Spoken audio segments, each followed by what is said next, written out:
Metric turns में आ गए। कैसे? दान करो, दान करो, दान करो तो धन और बढ़ेगा और बढ़ेगा और बढ़ेगा। ये यूरोप में कहीं नहीं है, अमेरिका में भी नहीं है कहीं। वहां तो दान देना हो तो तब होता है जब सरकार का कोई दबाव हो आपके ऊपर। आम आदमी तो कुछ करता वर्ता नहीं है। और ये जो दान देने का संस्कार है, ये शायद भारत के भूगोल खंड में प्रकृति से आया हो। छोटे छोटे बच्चे भी यहाँ दान देते हैं। आज का मैं अखबार पढ़ रहा था तो पता चला कई स्कूल के बच्चे बाढ़ प्रभावितों के लिए अपना जेब खर्च इकट्ठा कर रहे हैं और भेजने की तैयारी में है। थोड़े दिन पहले कारगिल युद्ध हुआ था, बच्चों ने हजारों लाखों करोड़ों रुपए इकट्ठे करके भेज दिए कारगिल युद्ध में। तो बच्चों को बचपन से ये संस्कार है, शायद हमारे ये खून में है या हमारे डीएनए में है।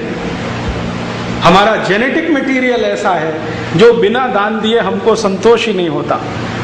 और शायद ये पूरा देश दान से ही चलता है, सरकार नहीं चलाती इस देश में। सरकार तो जितनी संस्थाएं चलाती हैं सब घाटे में है और दान से चलने वाली सब संस्थाएं फायदे में है। आप देख लो इस देश में कहीं भी जो मंदिरों को संस्थाएं चला रही हैं एकदम चाक चौबंद हैं, 24 घंटे भोजन प्रसाद मिलता है। जो मंदिर सरकार के खाते में गया पीने को पानी भी नहीं मिलेगा। आप जानते हैं कितने गुरुद्वारे हैं जो 24 घंटे लंगर खिलाते हैं इस देश में। इस देश में 23,80,000 से ज्यादा मंदिर हैं कुल भारत में। इन सभी मंदिरों में अधिकांश मंदिर दान से चलते हैं, सरकार किसी मंदिर को नहीं चलाती। हाँ, हमारी निकम्मी और बेईमान सरकार है, मंदिरों में आए हुए दान पर झपट्टा मारने के लिए तो तैयार बैठी रहती है, अपने खजाने से एक पैसा उसमें नहीं देती। ऐसी स्थिति हमारे देश में है। तो यहाँ वेल्थ का तो चक्कर ही दूसरा। हमारे यहाँ तो एक बार एक बहुत बुजुर्ग व्यक्ति ने मुझे सिखा दिया एक ऐसी बात जो 10 साल की पढ़ाई में मुझे कोई नहीं सिखा पाया। इस देश में ऐसे विद्वान लोग हैं जो किसी यूनिवर्सिटी में नहीं गए, किसी कॉलेज में नहीं गए, विद्वता की इतनी ऊंची ऊंची बातें सिखा देते हैं कि हैरान होता है आदमी। मैं भी बहुत हैरान हूँ। एक बार आंध्र प्रदेश के एक छोटे से गांव में एक 80 साल के बुजुर्ग ने मुझे समझा दिया। मैंने पूछा, दादाजी इतना दान क्यों करते हैं भारत में? तो उन्होंने कहा, देखो बेटा, भारत में धन के 3 ही अंतिम रास्ते हैं। धन के 3 ही अंतिम रास्ते हैं। या तो इसको भोग कर लो, या तो इसको दान कर लो, नहीं तो ये चोरी चला जाएगा। या तो भोग कर लो, या तो दान कर लो, नहीं तो चोरी चला जाएगा। भोग हम कर नहीं सकते क्योंकि ईशावास्यम इदम सर्वम यत्किंच जगत्याम जगत तेन त्यक्तेन भुंजी था मां हृदय तस्य सिद्धनम। ये हमारे जीन में है, खून में है, डीएनए में है। भोग तो कर नहीं सकते, करेंगे तो एड्स से मर जाएंगे और पता नहीं क्या क्या हो जाएगा। तो भोग तो हम करते नहीं हैं।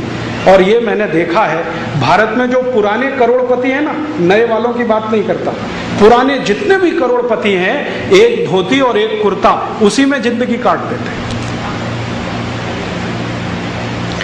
मैंने घनश्याम दास जी बिरला की जीवनी पढ़ी और उनके बारे में ये सुनकर बहुत आश्चर्य होता है कि 2 या 3 जोड़ी कपड़े में जिंदगी बीत गई और हजारों करोड़ का साम्राज्य उन्होंने स्थापित कर दिया। लेकिन उनकी आधुनिक पीढ़ी बिल्कुल उल्टी है। शायद वो 1 घंटे तो इसमें लगाती है कि कौन सी शर्ट के साथ कौन सा पैंट पहनो, क्योंकि घर में इतनी शर्ट और इतनी पैंट है कि कॉम्बिनेशन बनाने में घंटों लग जाते हैं। जिस आदमी ने हजारों करोड़ का एम्पायर खड़ा कर दिया शून्य में से, वो 2 धोती 2 कुर्ते या 3 धोती 3 कुर्ते में जीवन काट गया। ऐसे में हजारों लोगों को जानता हूं जो करोड़पति हैं, पुराने करोड़पति, और अंगोछा लपेटे ही जिंदगी बिता दिया। एक बनियान और एक नीचे टॉवल, अंगोछा, बस खत्म कहानी।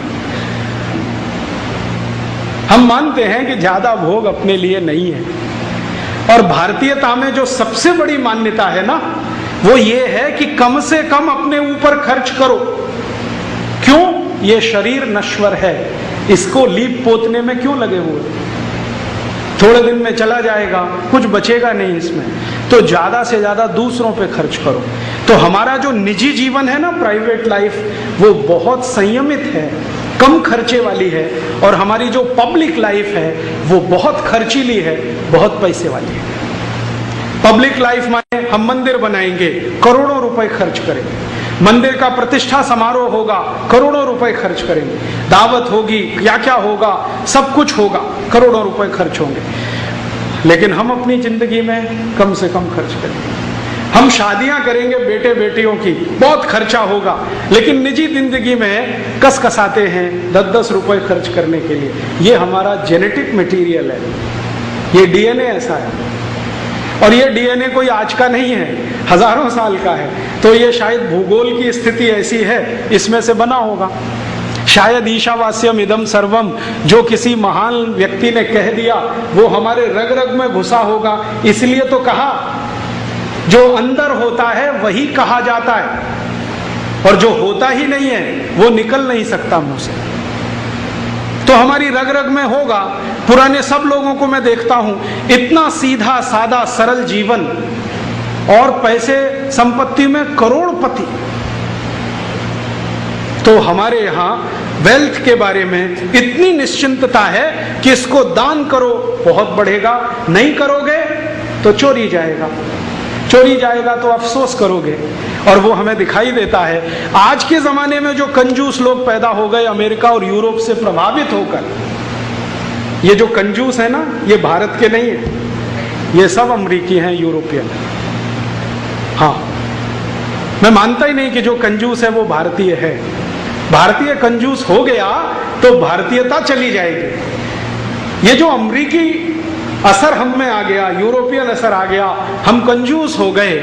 तो कंजूस लोगों को मैंने देखा है कि उनका धन सब चोरी ही जाता है। या तो कभी इनकम टैक्स वाले ले जाते हैं, कभी सेल्स टैक्स वाले ले जाते हैं।